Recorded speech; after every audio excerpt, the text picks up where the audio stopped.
Assalamualaikum warahmatullahi wabarakatuh. Hai anak-anak, apa kabar?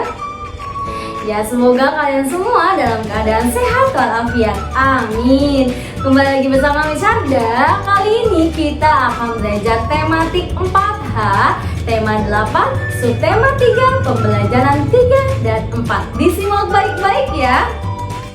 Setiap daerah tempat tinggal tentu banyak yang melakukan kegiatan ekonomi berupa kegiatan produksi. Produksi berarti kegiatan yang menghasilkan barang atau jasa. Pekerjaan yang menghasilkan barang merupakan pekerjaan yang memproduksi berbagai benda yang dapat digunakan untuk kebutuhan sehari-hari. Contohnya petani, nelayan, atau pengrajin. Sedangkan pekerjaan yang menghasilkan jasa merupakan pekerjaan yang tidak menghasilkan barang, melainkan jasa yang dapat dinikmati oleh orang lain. Contohnya dokter, guru, pengacara, pemandu wisata, dan montir. Menjelaskan tokoh dan penokohan dalam teks cerita fiksi. Pada dasarnya, tokoh dibedakan menjadi dua, yaitu tokoh utama dan tokoh tambahan atau pembantu.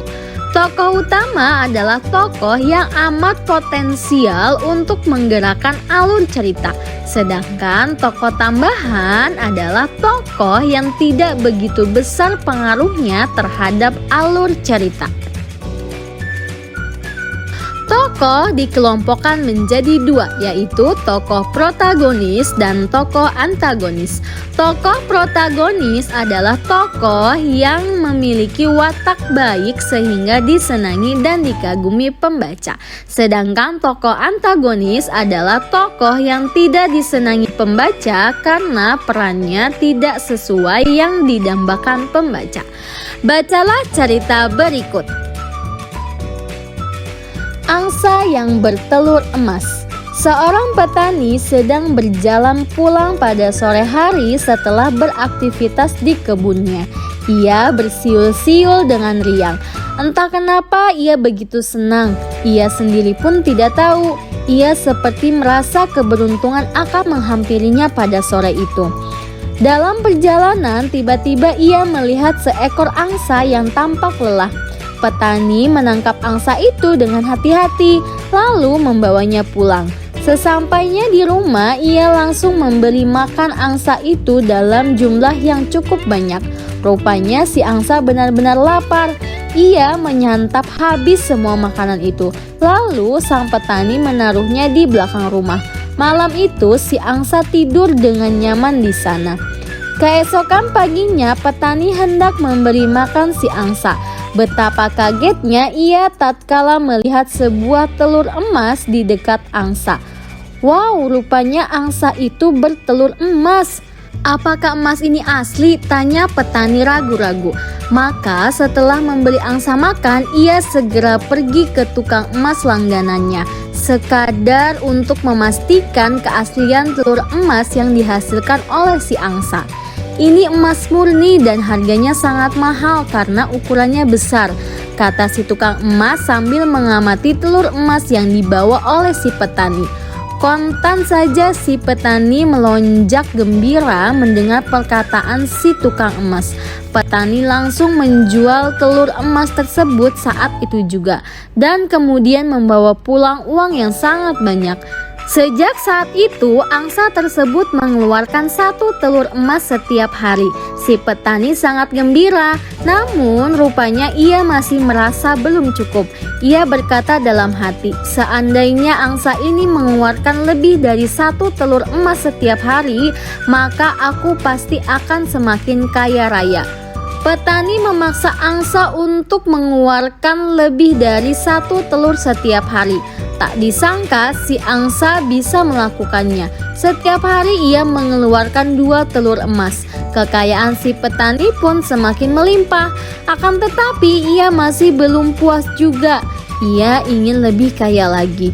Meskipun sebenarnya saat itu ia sudah sangat kaya berkat telur emas yang dihasilkan oleh angsa ajaib. Angsa itu benar-benar hebat. Ia bisa mengeluarkan 2 telur emas setiap hari. Aku ingin cepat kaya. Aku tidak ingin menunggu besok. aku akan memotong angsa itu dan mengambil seluruh emas yang ada dalam tubuhnya. Si petani benar-benar melaksanakan rencananya itu. Ia memotong si angsa tanpa berpikir panjang. Sayang sekali ambisinya tidak terwujud. Di dalam tubuh angsa itu rupanya tidak ada emas sama sekali. Kemana emasnya? Seru si petani panik. Ia memeriksa sekali lagi tubuh angsa yang sudah disembelih. Namun ia sama sekali tidak menemukannya. Kini ia hanya bisa menyesali kebodohan dan keserakahannya sendiri. Seandainya aku bisa bersabar dan tidak serakah, pasti saat ini angsa itu masih terus mengeluarkan telur emas, keluh petani. Sayang aku telah bertindak gegabah, keserakahan telah membutakan pikiranku. Dari cerita angsa yang bertelur emas yang telah kamu baca, kamu mengetahui bahwa si petani memiliki sifat atau karakter yang serakah. Karakteristik seseorang mengacu kepada sifat yang diturunkan dari lingkungan sekitar. Karakter merupakan ciri khas seseorang yang secara alamiah terbentuk pada diri seseorang. Karakter mempengaruhi segenap pikiran, perilaku, budi pekerti, dan tabiat yang dimiliki seseorang. Berikut beberapa karakter yang biasa ditemui dalam kehidupan, yaitu penyabar, ceria, pemaaf, bijaksana, penyayang, pendiam, rajin, penakut, jujur, setia, hemat, dan lain-lain. Kita sebagai warga negara Indonesia hendaknya saling menghormati perbedaan karakteristik antar masyarakat. Banyak manfaat atas keragaman karakteristik masyarakat Indonesia. Berikut beberapa manfaatnya. 1. Dapat belajar saling menghargai karakter setiap individu. 2. Belajar bersosialisasi. 3. Belajar toleransi. 4. Saling melengkapi sesama individu. 5. Hidup rukun dalam masyarakat. Suatu daerah memiliki sumber daya alam yang dapat dimanfaatkan dengan sebaik-baiknya. Sumber daya alam tersebut dimanfaatkan manusia untuk memenuhi kebutuhan hidupnya. Selain memanfaatkan sumber daya alam yang tersedia, manusia juga memanfaatkan potensi alam lainnya yang terhampar di daerah sekitar. Misalnya kenampakan alam berupa perbukitan, gunung, pantai, dan sungai. Salah satu pemanfaatan potensi alam adalah berupa pelayanan jasa. Untuk meningkatkan pelayanan di bidang jasa, sumber daya alam manusia harus kreatif dan memiliki keterampilan. Berdasarkan tingkat produktivitasnya, tenaga kerja dikelompokkan menjadi berikut. 1. Tenaga kerja terdidik. Tenaga kerja ini memiliki latar belakang pendidikan tertentu seperti dokter, guru, dan arsitek. 2. Tenaga kerja terlatih. Tenaga kerja ini dibekali keterampilan tertentu yang diperoleh melalui kursus-kursus keterampilan, antara lain seperti penjahit, montir bengkel, pekerja di salon, dan tukang masak di sebuah restoran. Yang ketiga, tenaga kerja tidak terdidik dan tidak terlatih. Tenaga kerja ini tidak memiliki latar belakang pendidikan atau keterampilan tertentu seperti tukang sapu, tukang beca, dan kuli panggul.